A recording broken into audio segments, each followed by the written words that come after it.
ونعوذ بالله من شرور أنفسنا ومن سيئات أعمالنا من يهده الله فلا مضل له ومن يضلل فلا هادي له وأشهد أن لا إله إلا الله وحده لا شريك له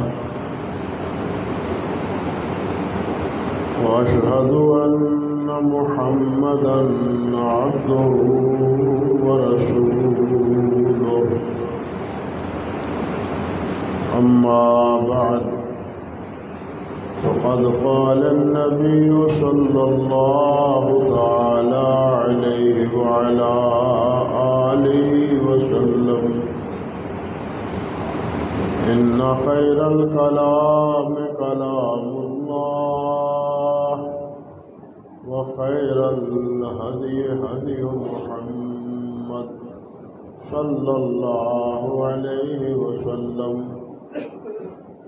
وشر الأمور محدثاتها وكل محدثة بدعة وكل بدعة ضلالة وكل ضلالة في النار. اللهم صل على محمد وعلى آل محمد كما صليت على إبراهيم وعلى آل إبراهيم إنك حميد مجيد. اللهم بارك على محمد وعلى آل محمد كما باركت على إبراهيم وعلى آل إبراهيم إنك حميد مجيد. رب اشرح لي صدري ويسر لي أمري واحلل عقدة من لساني يفقهوا قولي. اللهم إنا نسألك من علم اللهم إني أسألك علما نافعا وعملا متقبلا ورزقا طيبا واسعا. اللهم إني أعوذ بك من علم لا ينفع ومن قلب لا يخشى ومن نفس لا تشبع ومن عين لا تدمع ومن دعوات لا يستجاب لها. أعوذ بالله السميع العليم من الشيطان الرجيم من همزه ونفخه ونفثه. بسم الله الرحمن الرحيم. وأنيبوا إلى ربكم وأسلموا له من قبل أن يأتيكم العذاب ثم لا تنصرون. واتبعوا أحسن ما أنزل إليكم من ربكم من قبل أن يأتيكم العذاب بغتة وأنتم لا تشعرون. سبحان ربك رب العزة عما يصفون وسلام على المرسلين والحمد لله رب العالمين.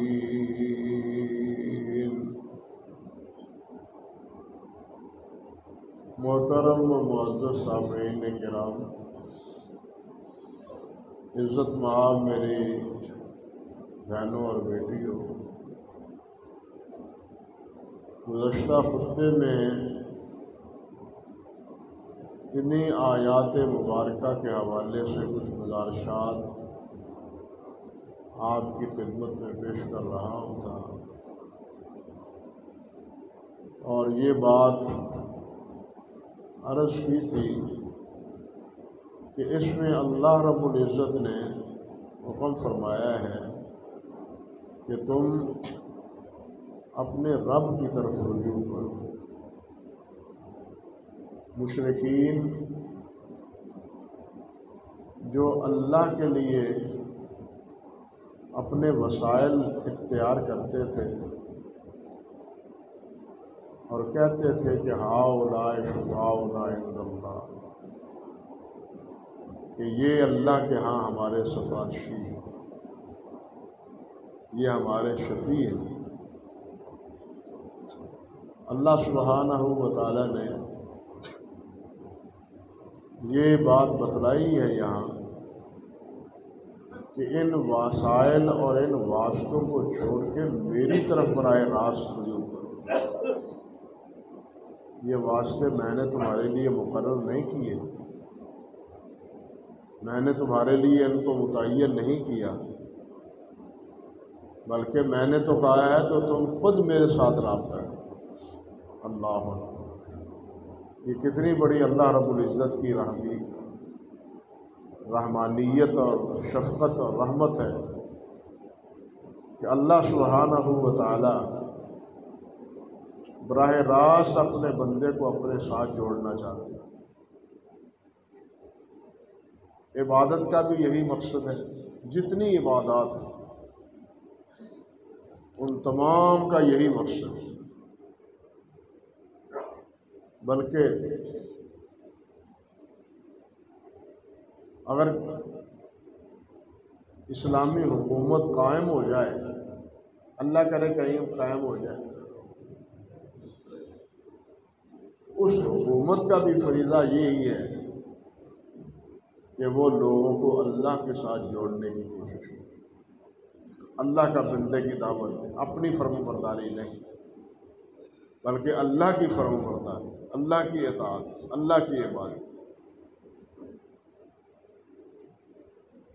جنگ قادسیہ میں جب ایران کا سپہ سالار صف آ رہا ہے تو اس نے حضرت سعد بن ابی وقاص رضی اللہ تعالی عنہ کے یہاں پیغام بھیجا، اپنے آپ بھی بھیجو، میں ان سے گفتگو کرنا چاہتا ہوں، ان سے ایک بات کرنی چاہتا ہوں۔ تو حضرت سعد رضی اللہ تعالی عنہ نے دو آدمی منتخب کیے، ایک حضرت مغیرہ بن شعبہ اور ایک حضرت ربیع رضی اللہ تعالی عنہ۔ ان دونوں کو رستم کے پاس بھیجا۔ رستم نے پوچھا تم یہاں کیا لینے آئے، کس لیے لڑنے آئے، تو تمہاری لڑائی کا کیا مقصد ہے؟ دونوں نے یہی جواب دیا کہ ہم اللہ کے بندوں کو اللہ کے بندوں کی بندگی سے چھڑا کے اللہ کا بندہ بنانا چاہتے ہیں۔ ہمارا مشن یہ ہے، ہم لڑتے اس لیے کہ بندوں کی بندگی ختم ہو جائے، بندوں کی بندگی صرف اللہ سے وابستہ رہے۔ یہ جو منیب کا لفظ ہے یا انیبو کا یہ لفظ ہے، اس کا مفہوم اور اس کا تقاضا بھی یہی ہے کہ اللہ کی طرف رجوع کرو، اللہ کی طرف کے ساتھ تعلق جوڑو، اللہ کے ساتھ وابستہ ہو جاؤ۔ سب اگر ناراض ہوتے ہیں ہو جائیں، لیکن اللہ کو ناراض نہ کرو۔ انبیاء علیہ السلام کی دعوت کا خلاصہ یہی ہے، ان کی دعوت پر سب ناراض تھے، سب نالاں تھے۔ نبی علیہ السلام کے ساتھ کیا کچھ ہوا ہے، حضرت نوح علیہ السلام کے ساتھ کیا ہوا، حضرت ابراہیم علیہ السلام کے ساتھ کیا ہوا، لیکن انہوں نے اپنے آپ کو اللہ سے جوڑے رکھا، کسی کی کوئی پرواہ نہیں کی، نہ حکومت کی پرواہ کی، نہ ان کے مال و دولت کی پرواہ کی ہے، نہ ان کے جاہ و جلال کی پرواہ کی۔ انہوں نے اپنے اللہ کے ساتھ تعلق وابستہ کیا۔ انیب کے معنی یہ، بعض حضرات نے لکھا ہے کہ اس کو یوں سمجھنا چاہیے جیسے قطب نما ہوتا ہے۔ قطب نما دیکھا ہے، اس کو جہاں بھی رکھو اس کی سوئی قطب کی طرف، جنوب کی طرف جائے، شمال کی طرف جائے گی، جس جگہ بھی رکھو۔ مومن جہاں کہیں بھی رہے، اس کا دل اللہ کے ساتھ ہے۔ حافظ ابن قیم رحمۃ اللہ علیہ نے الفوائد میں فرمایا ہے کہ الانابۃ هو وقوف القلب علی اللہ عز وجل کاعتکاف البدن فی المسجد۔ یہ اس دور کی بات ہے، آج کے دور کی بات نہیں بھائیوں۔ فرماتے ہیں کہ اللہ کی طرف انابت، اس کا مفہوم یوں سمجھو کہ جس طرح ایک معتکف اپنے مسجد میں ڈیرا ڈالے ہوئے ہے اور اپنے اعتکاف گاہ کے ساتھ وابستہ ہے، وہ نہایت کسی ضرورت کے ساتھ باہر جاتا ہے تو فوراً وہاں پر لوٹاتا ہے۔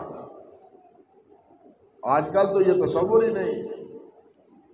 آج کل تو اللہ رحم کرے اشتہار دیتے ہیں، بوفے دیں گے، کھانے دیں گے، سہولتیں دیں گے، ہماری مسجد میں سب ریا، سب نمائش، یا اپنے آپ کو دھوکہ دینے کے مترادف کہ ہم اعتکاف کر رہے ہیں۔ اللہ رب العزت نے اپنے پیارے پیغمبر سے کیا فرمایا؟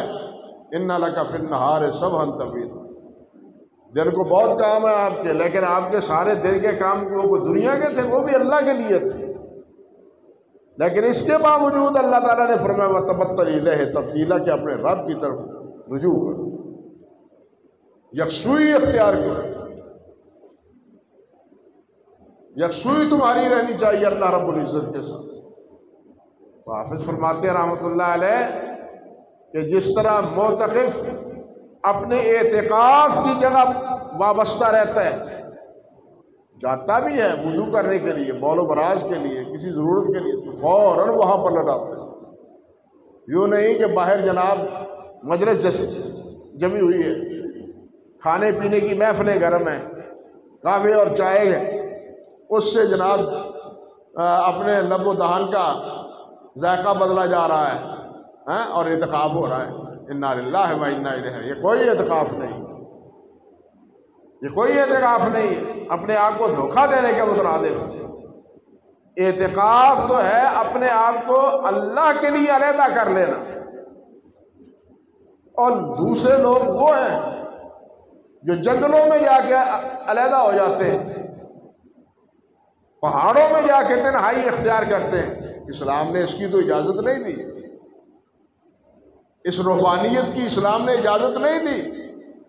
اسلام کی روحانیت یہ ہے کہ مسجد میں ڈیرا ڈالو، مسجد سے اچھی جگہ اللہ تعالیٰ کے ہاں اور کوئی نہیں، نہ جنگل ہے نہ پہاڑ ہے، پہاڑوں میں نہیں، یہاں دوسرے آپ کے ہاں ہندو موجود ہیں، عیسائی موجود ہیں، وہ کہاں اپنے آپ کو وقف کرتے ہیں اور کہاں رہتے ہیں، بسیرا کہاں ہوتا ہے ان کا، سب آپ جانتے ہیں۔ لیکن مسلمانوں کو ان کی بجائے ان کی عمل و کردار سے ہٹ کے اللہ کے ساتھ وابستہ ہونے کا جو راستہ عطا فرمایا ہے، ہم نے اس کو بالکل الجھا کے اور اس کو بالکل غلط رنگ دے کے ہم اپنے آپ کو مطمئن کر رہے ہیں کہ جی ہم بھی معتکف ہیں۔ فرماتے ہیں لا یفارقہ حقیقتاً وقوف القلب علی محبتہ و ذکرہ بالاجلال، اس کا دل اللہ کی طرف، اللہ کے جلال کی طرف، اللہ کی کبریائی کی طرف، اللہ کی اطاعت کی طرف اور خالص اللہ کے لیے اس کا دل متوجہ ہے۔ یہ اعتکاف کہتے ہیں، یہی انابت ہے۔ میں نے گزشتہ خطبے میں عرض کیا تھا کہ یہ انابت نوم اس کا مادہ ہے، اور اس کے معنی بھی ائمہ لغت نے یہی کیے ہیں۔ شہد کی مکھی، شہد کی مکھی کو بھی نوم کہتے ہیں، اور اس کو نوم کیوں کہتے ہیں کہ وہ جہاں بھی جاتی ہے ادھر ادھر سے پھلوں سے بوٹوں سے خوشبو لا کے رس چوس کے پلٹتی ہے، یہاں اپنے چھتے کی طرف جاتی ہے اپنے مقصد کے لیے باہر، لیکن پہنچتی واپس کہاں ہے؟ باغوں میں ڈیرا نہیں لگا لیتی، جاتی باغوں میں ہے، ڈیرا باغوں میں نہیں رہتی، بلکہ ڈیرا کہاں جماتی ہے؟ چھتے۔ یہ ہے نوم، یہ ہے انابت۔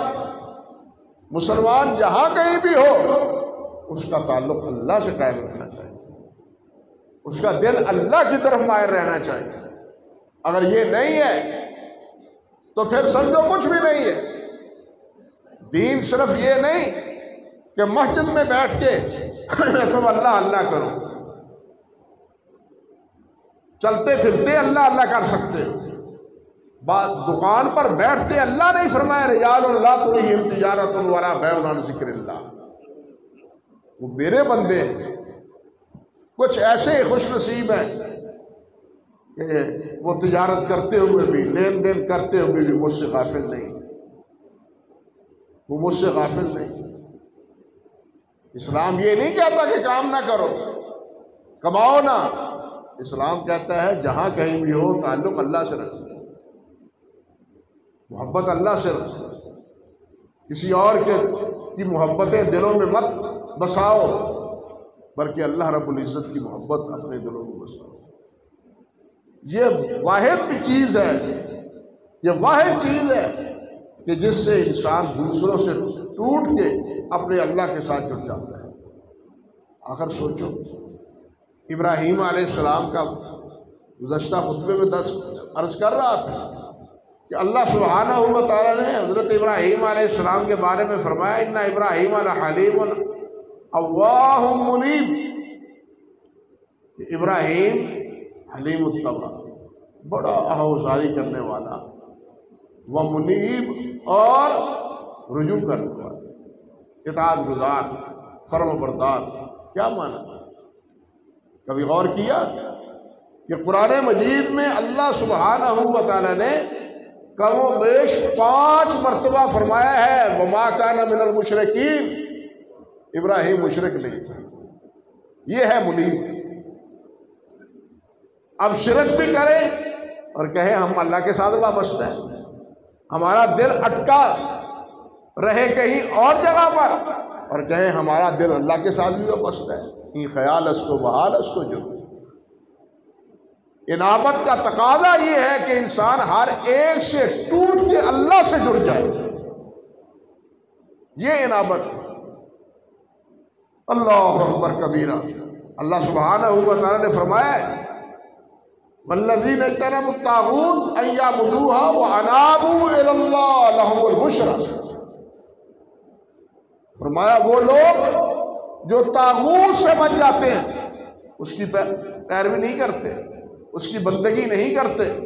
میں نے عرض کیا تھا کہ طاغوت قرآن مجید کی ایک اصطلاح ہے جس میں اللہ کے مقابلے میں جس کی بھی عبادت کی جائے وہ طاغوت ہے،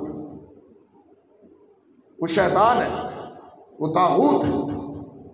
فرمایا والذین اجتنبوا الطاغوت ان یعبدوها، وہ طاغوت کی عبادت سے بچ کے وہ کس کی طرف؟ انابو اللہ، اللہ کی طرف آ جاتے ہیں، اللہ کی طرف آ جاتے ہیں۔ چھوڑ دیا لات کو، عزا کو، منات کو، حبل کو، سب سے ہمارے چھوڑا نا۔ رجوع کس کی طرف کیا؟ اللہ۔ اللہ فرماتے ہیں لہم البشریٰ، جنت کی بشارت انہی کے لیے، جنت کی بشارت انہی کے لیے۔ اللہ رب العزت کے ساتھ بھی تعلق رہے اور دوسرے معبودوں کی محبت بھی دلوں میں رچی بسی رہے، یہ دونوں چیزیں اللہ ذوالجلال والاکرام کے ہاں مقبول نہیں ہیں۔ اللہ نے فرمایا ہے اللہ اکبر کہ کچھ لوگ ایسے ہیں وَمِنَ النَّاسِ مَن يَتَّخِذُ مِن دُونِ اللَّهِ أَندَادًا يُحِبُّونَهُمْ كَحُبِّ اللَّهِ وَالَّذِينَ آمَنُوا أَشَدُّ حُبًّا لِلَّهِ، اشد حبا للہ، جو اللہ کے علاوہ دوسروں کی محبت کرتے ہیں، عبادت کرتے ہیں، وہ ان سے اس طرح محبت کرتے ہیں جس طرح اللہ سے محبت کی جاتی ہے، جس طرح کہ اللہ سے محبت کی جاتی ہے۔ بلکہ نوبت وہیں جا رسید کہ اللہ کی محبت کا تو داعیہ ہی ختم ہو جاتا ہے، لے دے کے یہی ساری تگ و دو اور کوشش رہتی ہے کہ یہ خوش ہو جائے، یہ راضی ہو جائے، یہ خوش ہو جائے۔ اللہ کی رضا وہ تو ہوتی ہی نہیں، وہ تو مقصود مطلوب ہی نہیں۔ یہ کہنا بڑا آسان ہے کہ اللہ ہم سے راضی ہو جائے، اللہ ہم سے راضی ہو جائے، بہت آسان ہے کہنا، دعا کرنی چاہیے، لیکن خود ہمیں بھی سوچنا چاہیے کہ ہم اللہ پر کتنے راضی ہیں، اللہ کے احکام پر ہم کتنے راضی ہیں، اللہ کے فیصلوں پر ہم کتنے راضی ہیں، اللہ جو ہمیں عطا فرمائے کتنے ہم اس پر راضی ہیں۔ ہماری تو حرف شکایت کھل جاتی ہے لوگوں کے سامنے، اللہ کی رضا کہاں رہی؟ تو میرے بھائیوں، اللہ رب العزت فرماتے ہیں جو اللہ کے علاوہ دوسروں کی پرستش کرتے ہیں ان کے دلوں میں اللہ تعالیٰ کی طرح محبت ہے، لیکن جو ایماندار ہیں والذین آمنوا اشد حبا للہ، جو ایماندار ہیں ان کی سب سے زیادہ محبت کس سے ہوتی ہے؟ اپنے اللہ سے، اپنے اللہ سے محبت ہوتی ہے۔ اللہ اکبر کبیر۔ ایک اور جگہ اللہ سبحانہ و تعالیٰ فرماتے ہیں فَأَقِمْ وَجْهَكَ لِلدِّينِ حَنِيفًا فِطْرَتَ اللَّهِ الَّتِي فَطَرَ النَّاسَ عَلَيْهَا لَا تَبْدِيلَ لِخَلْقِ اللَّهِ، فرمایا کہ اپنے آپ کو فَأَقِمْ وَجْهَكَ لِلدِّينِ حَنِيفًا، اپنا چہرہ، اپنے آپ کو اللہ کے سپرد کر دو، حنیف بن جاؤ، سب سے جدا ہو جاؤ لیکن اللہ سے جدا نہ۔ فطرت اللہ التی فطر الناس علیہا، یہ وہ فطرت ہے یعنی توحید کی فطرت جس پر اللہ ذوالجلال نے ہر ایک کو پیدا کیا، ہر ایک کو پیدا کیا۔ حدیث میں آتا ہے نا کل مولود یولد علی الفطرہ، ہر بچہ جو پیدا ہوتا ہے وہ فطرت پر پیدا ہوتا ہے، فَأَبْوَاهُ يُحَوِّدَانِهِ أَوْ يُنَصِّرَانِهِ أَوْ يُمَجِّسَانِهِ، گھر کے ماحول کی وجہ سے یا وہ یہودی بن جاتا ہے یا نصرانی بن جاتا ہے یا مجوسی بن جاتا ہے، مشرک ہو جاتا ہے۔ اللہ نے ان کو فطرت توحید پر پیدا کیا، اور اسی فطرت کا اللہ فرماتے ہیں لا تبدیل لخلق اللہ، اور اللہ کی اس فطرت کو نہ بدلو، یہ جو تمہیں توحید پر پیدا کیا ہے اس فطرت اسلام اور فطرت توحید کو تبدیل نہ کرو، توحید پر قائم رہو۔ آگے اللہ رب العزت فرماتے ہیں وَلَا تَكُونُوا مِنَ الْمُشْرِكِينَ، وقت میں آ رہا، آگے فرمایا مخلصین لا تبدیل لخلق اللہ، اللہ کی تخلیق کو مت بدلو، ذالک دین القیم، یہ سچا دین اور پکا دین ہے، ولیکن اکثر الناس لا یعلمون، لیکن اکثر لوگ نہیں جانتے۔ منیبین الیہ، منیبین الیہ، اللہ کی طرف رجوع کرنے والے، واتقوہ، اللہ سے ڈرنے والے، واقیموا الصلاۃ، نمازیں ادا کرنے والے۔ فرمایا یہ ہے دین پکا، یہ ہے سچا دین، یہ ہے صحیح راستہ، یہ ہے صراط مستقیم۔ باقی سب جھوٹ ہے، باقی سب شیطان کی عبادت ہے اور شیطان کی پیروکاری ہے۔ اللہ یہ ہمیں سمجھتے ہیں۔ یعنی عجیب بات ہے کہ اللہ ذو الجلال والاکرام نے 1,00,000 سے زیادہ انبیاء کرام علیہ السلام کو بھیجا، کتابیں نازل کی، اللہ کے بندوں نے یہ مسئلہ سمجھایا، لیکن آج تک یہ مسئلہ تمام لوگوں کو سمجھ نہیں آیا۔ قرآن نے یہاں کیا کہا ہے کہ وَلَا تَكُونُوا مِنَ الْمُشْرِكِينَ، مشرک نہ بنو، بلکہ کس سے جڑو؟ منیبین الیہ واتقوہ واقیموا الصلاۃ۔ یعنی انابت یہ اجازت نہیں دیتی کہ انسان شرک اختیار کرے، کہے کہ میرا اللہ کے ساتھ تعلق ہے اور وہ تعلق ٹوٹ جائے کسی اور درگاہ پر جا کے، کسی اور دربار پر جا کے، کسی اور کے ساتھ وابستہ ہو۔ بڑی تفصیل ہے اس میں۔ اللہ فرماتے ہیں قُلْ إِنْ كَانَ آبَاؤُكُمْ وَأَبْنَاؤُكُمْ وَأَزْوَاجُكُمْ وَعَشِيرَتُكُمْ وَأَمْوَالٌ اقْتَرَفْتُمُوهَا وَتِجَارَةٌ تَخْشَوْنَ كَسَادَهَا أَحَبَّ إِلَيْكُم مِّنَ اللَّهِ وَرَسُولِهِ وَجِهَادٍ فِي سَبِيلِهِ فَتَرَبَّصُوا حَتَّىٰ يَأْتِيَ اللَّهُ بِأَمْرِهِ۔ اگر تمہیں یہ محبوب ہے، یہ محبوب ہے، حالانکہ یہ ایک فطرت ہے انسان کی والدین سے محبت کرنا، بلکہ میں تو کہا کرتا ہوں کہ دنیا کا سارا نظام محبت میں قائم ہے۔ دنیا کا سارا نظام، اگر مال سے محبت نہ ہو تو کوئی کاروبار نہ کرے، اولاد سے محبت نہ ہو تو شادی نہ کرے، والدین سے محبت ہی نہ کرے، بیوی بچوں سے محبت نہ کرے، اگر تجارت کرتا ہے تو مال کی وجہ سے کرتا ہے، گھر سے محبت کرنے کے لیے گھر بناتا ہے، لیکن یہ سب محبتیں اپنی جگہ درست، لیکن سب سے زیادہ بڑھ کے محبت کس کی؟ اللہ وحدہ لا شریک۔ اگر یہ ان کی محبت اللہ کی محبت پہ غالب ہے تو پھر سمجھیے، پھر انتظار کیجئے اللہ رب العزت کے عذاب۔ ہمیں فیصلہ کرنا چاہیے کہ ایک طرف گھر ہے، بیوی ہے، بچے ہیں، ریخیش قبیلہ ہے، مال دولت ہے، تجارت ہے، ان کے ساتھ تعلق بالکل درست، لیکن کیا ان سے تعلق اللہ سے تعلق پر غالب تو نہیں ہے؟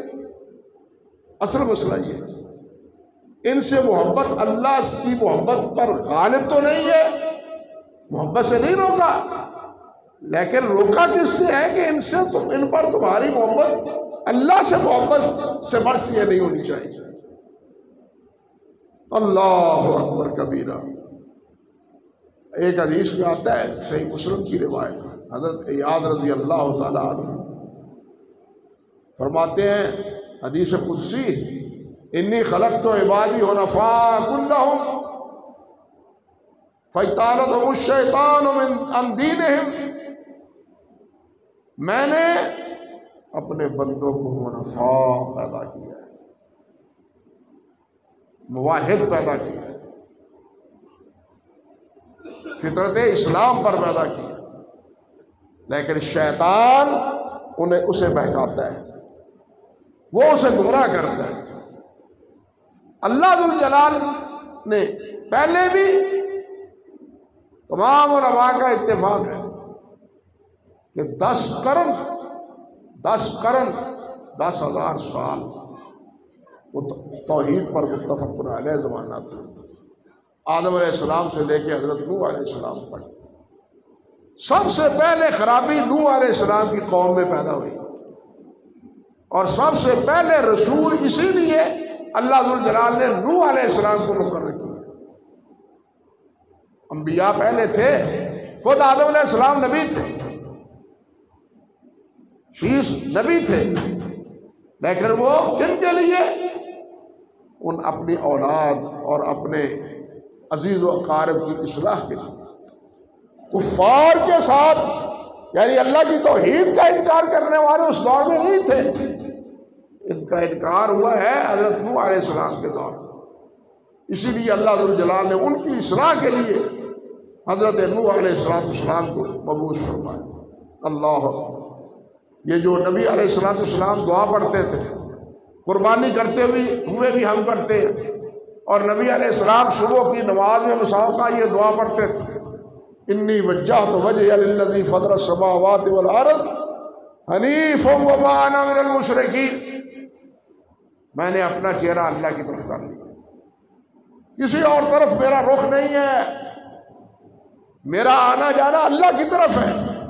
انی وجہت وجہی للذی فطر السماوات والارض، جس نے زمین کو اور آسمانوں کو پیدا کیا ہے۔ وما انا من المشرکین، میں مشرک نہیں، اللہ سے شرک نہیں کرتا، اللہ کی فطرت پر۔ فرمایا ان صلاتی و نسکی و محیای و مماتی للہ رب العالمین وبذالک امرت وانا اول المسلمین۔ فرمایا میری نماز، میری قربانی، میرا مرنا، میرا جینا، یہ سب کس کے لیے ہے؟ للہ رب العالمین، اللہ کی خوشنودی کے لیے، اللہ کی رضا کے لیے، اللہ کو خوش کرنے کے لیے، کسی کو خوش کرنے کے لیے نہیں، اللہ کو راضی کرنے کے لیے۔ اور وہ اللہ کون ہے؟ لا شریک لہ، اس کا کوئی شریک نہیں۔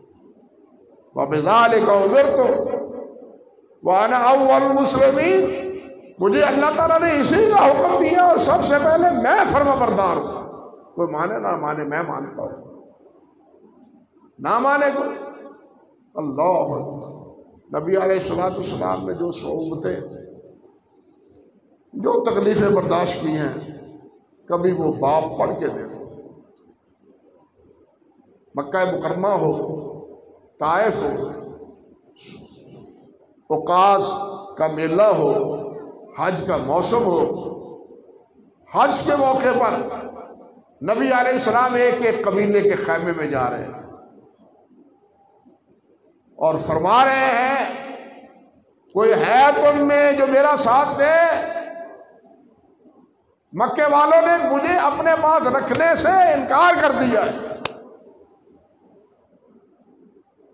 اللہ ذوالجلال والاکرام نے مدینہ طیبہ سے، یثرب سے آئے ہوئے چند ساتھیوں کے دلوں میں نبی علیہ السلام کی آواز کو جاگزین فرما دیا، ثبت کر دیا ان کے دلوں میں۔ انہوں نے قبول کیا کہ حضور ہم آپ کے ساتھی ہیں، ہمارا مرنا جینا آپ کے ساتھ ہے، آپ ہمارے پاس آئے، ہم آپ کو لبیک کرتے، ویلکم کرتے۔ یہ کیفیت تھی۔ اور جب ہجرت کی ہے اس وقت بھی کیا فرمایا تھا؟ آہوزاری کرتے ہوئے کہ اے اللہ کے گھر، مجھے چھوڑنے کو دل نہیں چاہتا، تو اللہ کے ہاں محبوب ترین جگہ ہے، لیکن کیا کروں، یہاں کے بسنے والے مجھے یہاں رہنے نہیں دے رہے۔ بے بسی کی انتہا یہ تھی۔ اسی لیے آپ نے فرمایا تم ناراض ہوتے ہو جاؤ، میں مشرک نہیں ہوں، میں اللہ ذوالجلال کا اطاعت گزار اور اللہ کا فرما بردار ہوں۔ اور یہاں یہ بھی دیکھیں کہ اللہ سبحانہ و تعالیٰ نے ایک جگہ نہیں، کئی مقام پر یہ بات ارشاد فرمائی ہے کہ میری اس کتاب سے رہنمائی وہ پاتا ہے جو منیب ہے، جو میری طرف رجوع کرتا ہے، جو مجھ سے بغاوت اختیار کرتا ہے، باغی بن جاتا ہے، اس کو ہدایت نصیب اس کتاب سے نہیں ہوتی۔ جو ہدی للناس ہے کتاب ہدی للناس، لیکن اس کے لیے یہ ہدایت نہیں ہے، یہ ہدایت اس کے لیے ہے جو اس کی طرف رجوع کرتا ہے۔ ایک جگہ دیکھیے اللہ ذوالجلال والاکرام سورۃ المومن میں فرمایا ہے والذی یریکم آیاتہ وینزل لکم من السماء رزقا وما یتذکر الا من ینیب فادعوا اللہ مخلصین لہ الدین ولو کرہ الکافرون۔ فرمایا اللہ وہ ہے جو تمہیں اپنی قدرت کی نشانیاں دکھاتا ہے، جو اپنی قدرت کاملہ کی نشانیاں دکھاتا ہے، زمین میں بھی، آسمان میں بھی، فضاؤں میں بھی، ندی نالوں اور پہاڑوں میں بھی، ہر صفت اللہ سبحانہ و تعالیٰ کی یکتائی اور قدرت کی نشانیاں پھیلی ہوئی۔ بلکہ اگر انسان غور کرے، پوری زمین ہی نہیں، آسمان ہی نہیں، اس انسان پر اپنے دامن میں نگاہ ڈال کے دیکھے تو اس میں اللہ رب العزت کے عجائبات اتنے ہیں کہ انسان حیران اور ششدر ہوتے رہ جاتا ہے۔ انسان کے جسم میں اللہ تعالیٰ نے جو کچھ رکھا ہے، جو توانائی، جو بدن، جو اس کی حیثیت اللہ ذوالجلال نے مقرر کی ہے، ہم اکثر و بیشتر اس سے بالکل غافل ہیں۔ بھائیو، میں کئی بار عرض کر چکا ہوں کہ یہ وجود اللہ کی رحمت سے قائم ہے۔ اگر اللہ کی رحمت نہ ہو تو ایک لمحہ کے لیے بھی ہم زندہ نہیں رہ سکتے۔ آخر نبی علیہ السلام نے یہ جو فرمایا ہے کہ لا حول ولا قوت الا باللہ کنز من کنوز الجنہ، یہ جنت کا خزانہ ہے، لا حول ولا قوت۔ کیسے خزانہ ہے؟ اس میں اقرار کس بات کا ہے؟ اقرار اس بات کا ہے کہ کوئی قوت نہیں، مجھ میں کوئی قوت نہیں، مجھ میں کوئی طاقت نہیں۔ یہ اگر طاقت ہے تو اللہ کی دی ہوئی ہے۔ میں قوی نہیں ہوں، بلکہ میں کیا ہوں؟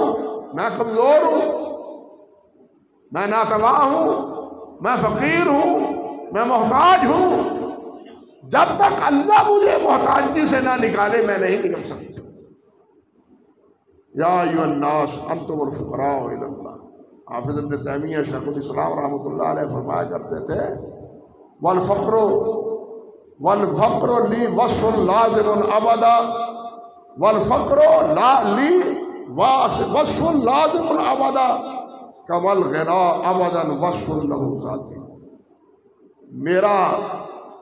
میرا ذاتی وصف کیا ہے کہ میں فقیر ہوں، میں محتاج ہوں، میں بے بس ہوں، میرے پلے کچھ نہیں۔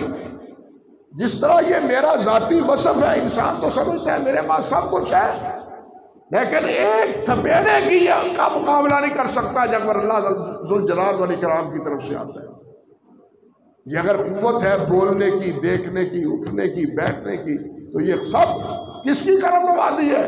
اللہ وحدہ لا شریک۔ یہی معنی ہے لا حول ولا قوت۔ پہلو نہیں بدل سکتا، پہلو بدل نہیں سکتا۔ ہمارے یہاں اللہ معاف فرمائے دوست ہیں، ساتھی ہیں، جماعتی ہیں، ان کا بیٹا آج تقریباً 18-20 سال ہوا ہے، سکتے میں پڑا ہے۔ پہلو نہیں بدل سکتا، آنکھ نہیں جھپک سکتا، ہاتھ نہیں اٹھا سکتا، 19-20 سال ہو چکے، اندازہ کیجیے۔ اس لیے یہ اگر قوت دی ہے تو اللہ کی دی ہوئی ہے، ہماری ذاتی نہیں ہے، یہ ہماری قوت ذاتی نہیں ہے، ہماری صلاحیتیں ذاتی نہیں ہیں، یہ ساری صلاحیتیں اللہ نے دی ہیں۔ جس طرح فرماتے ہیں کمل غنا ابدا وصف لہ ذات، جس طرح اللہ ذوالجلال کا ذاتی وصف وہ کیا ہے؟ غنا۔ اللہ سب سے بے پرواہ، یہ سراپا فقیر، وہ سراپا میں کیا ہے؟ بے پرواہ۔ یہ فرق ہے، یہ سراپا محتاج ہے، وہ سراپا بے نیاز، یہ فرق ہے۔ اللہ ذوالجلال، اللہ نے فرمایا نہیں ان تکفروا انتم ومن فی الارض جمیعا فإن اللہ غنی عن العالمین۔ اور اگر تم سارے کے سارے کافر ہو جاؤ، اللہ کو تمہاری کوئی پرواہ نہیں۔ اللہ کو تمہاری کوئی پرواہ نہیں، اللہ غنی ہے، وہ تمہاری عبادت کا محتاج نہیں ہے، تمہاری بندگی کا محتاج نہیں ہے۔ جب تک یہ چیز ہمارے قلب و فکر میں سمائے گی نہیں، اس وقت تک انیبو کے معنی بھی ہمیں سمجھ نہیں آئے گا۔ انیبو کے معنی یہ ہے کہ ہمارے تمام تر وابستگی، تمام تر امیدیں، تمام تر بھروسے وہ کس کے ساتھ وابستہ ہوں؟ اللہ وحدہ لا شریک کے ساتھ۔ اگر ہمارے امیدوں کا سہارا کوئی اور ہے، اگر ہماری محبتوں کی جگہ کہیں اور اٹکی ہوئی ہے، تو پھر سمجھ لیجئے کہ اس انیبو کے وصف سے ہم ابھی بہت دور ہیں۔